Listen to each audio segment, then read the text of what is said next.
when you're looking at data that you targeted, let's say 50 ASINs, right? And, maybe the top two have a good amount of data, but then a bunch of them are like 1 click, 3 clicks, 10 clicks.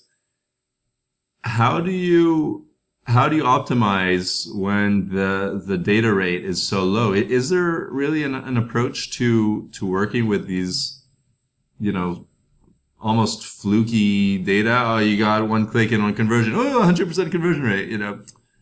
It's obviously not. My approach is just being patient, but also mainly using category targeting, especially in the start. And then also use the refinements, of course. That's how you kind of summarize the data more or less. Of course, it's not the most accurate approach, but still, we then only take out the high traffic ASINs into their manual campaigns, and so I don't worry too much about the little ASINs with their little clicks. Right. To generally stay on kind of lower bids on things that we don't really know about. Right. Actually, coming from category targets. Interesting.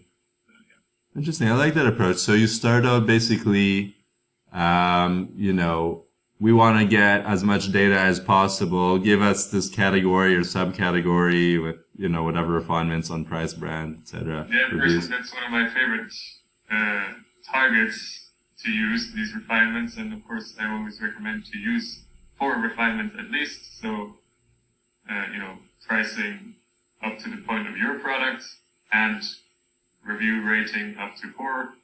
And then the second target is 4 to 5, pricing up to your product. And then the third target is pricing above your product or rating and pricing above your product 4 to 5 rating. So these are the 4 targets I pretty much always use.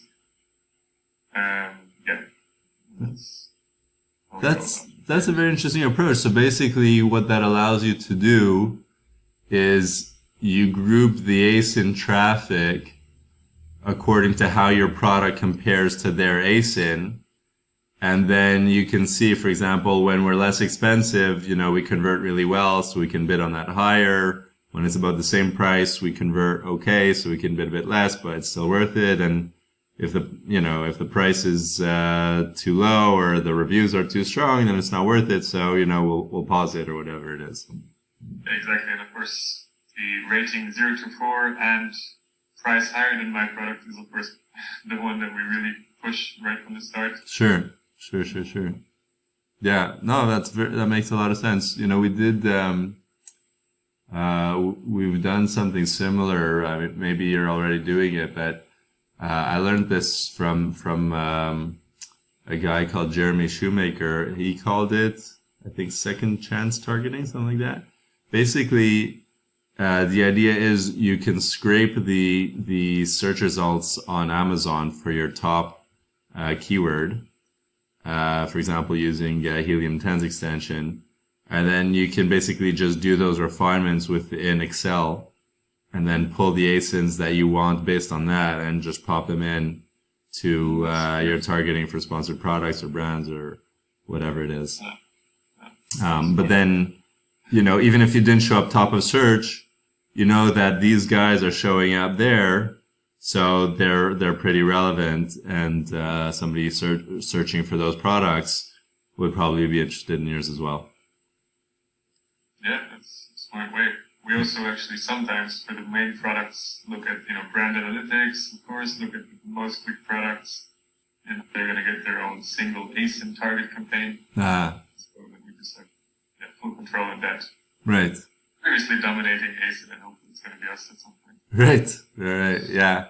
Yeah, I find the brand analytics is such a useful and interesting tool for reasons like that. It helps you understand what is selling in a keyword or in a niche, and then draw a lot of conclusions from that. So